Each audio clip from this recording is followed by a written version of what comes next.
movie Lincoln has brought the 16th president's life and legacy back to the forefront. So what lessons can be learned for today's politicians? CBS News political director John Dickerson is here to look at the current president's plans for a second term. John, good morning. Good morning, Charlie. So let's just start with this.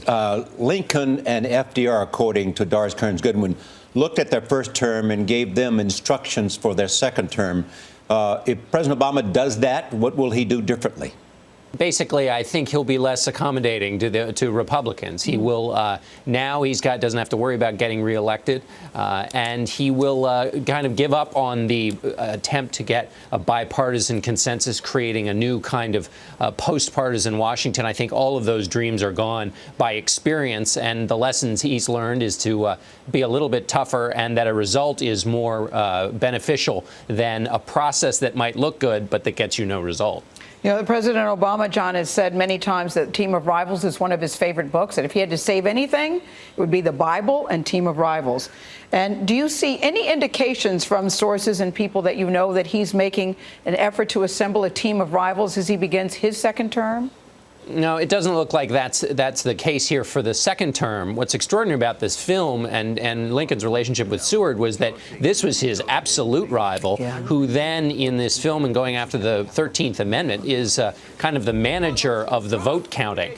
So Lincoln puts this important task in the hand of his rival. There's no evidence that that is necessarily going to take place, except for the fact that often in congressional negotiations, the president, who doesn't have a great love of the working with senators and congressmen, put that task in the hand in the past. He's put it in the task of Joe Biden, who was not like Seward, a great rival, but was a rival of a kind in those Democratic primaries. But this is also true that the president, if he looks at this film, will understand that Abraham Lincoln was prepared to make deals. Abraham Lincoln would do anything because he thought the 13th Amendment was so important that he spent a considerable part of his time just trying to get the deal done.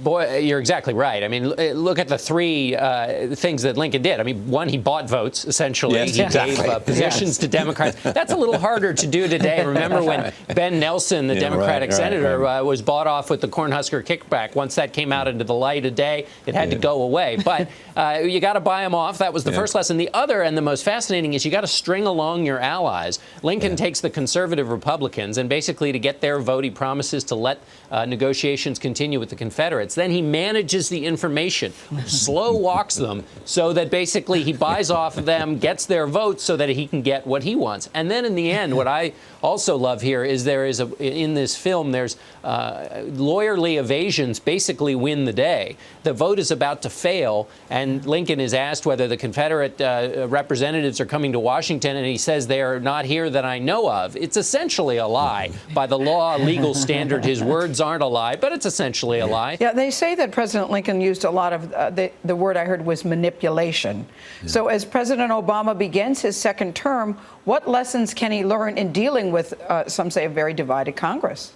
The difficulty is manipulation works, but to a point. And he basically, though, has to be an actor, behave in one way with one group and behave in another way with another group. And he has to know what the truth in the middle is. But basically, he has to do something that he may not enjoy that much, which is basically a lot of play acting, which allows everybody to think you're working for them. Then when you get the deal done, people might be a little disappointed, but the deal's done.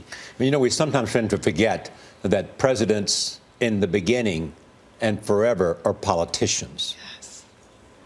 They need to be politicians. We don't like in campaigns, all of the politicians' arts are sort of looked down upon. But in fact, knowing how to string along your friends, knowing how to have multiple people believe multiple things, knowing how to kind of string the public along, these are all essential skills of a president. And Lincoln knew how to use all of those. He knew how to both deal with fancy oratory, but also how to deal with the political hacks and speak their language, because he'd clawed his way up through the system.